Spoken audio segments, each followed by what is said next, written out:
Hello, this is Kevin, and I'm going to be answering a question for Yahoo Answers. The question was to find the distance between -4, 5 and 3, 16.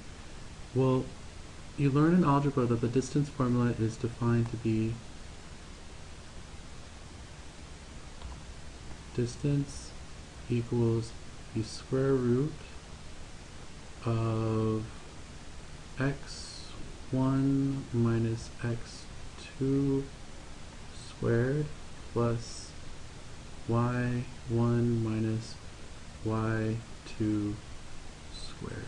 So we can just plug this into the formula because this is x1 and that's y1, that's x2 and that's y2. So we just plug it in. x1 is -4, subtract 3, we square that, and we add in 5 minus 16 squared, and this whole thing is square rooted.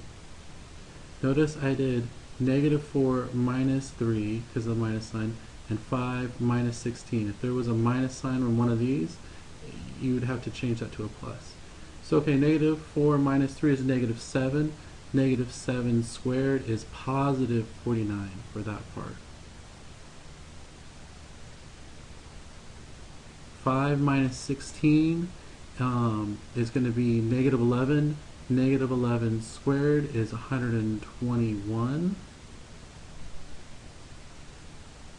Whole thing square rooted. 121 plus 49. Well, 9 plus 1 is 10, so that's 130.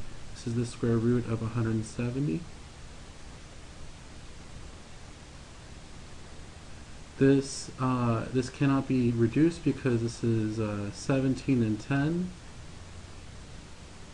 17's prime, 10 has 5 and 2 in it. So this is the final answer. You could plug this into your calculator and you would get a decimal, some kind of irrational number, because this is not reducible. I just wanted to point out that the reason that the distance formula looks the way it does is because, alright, if we look at these 2 points right here, there's actually, if I draw it right, there's like a triangle.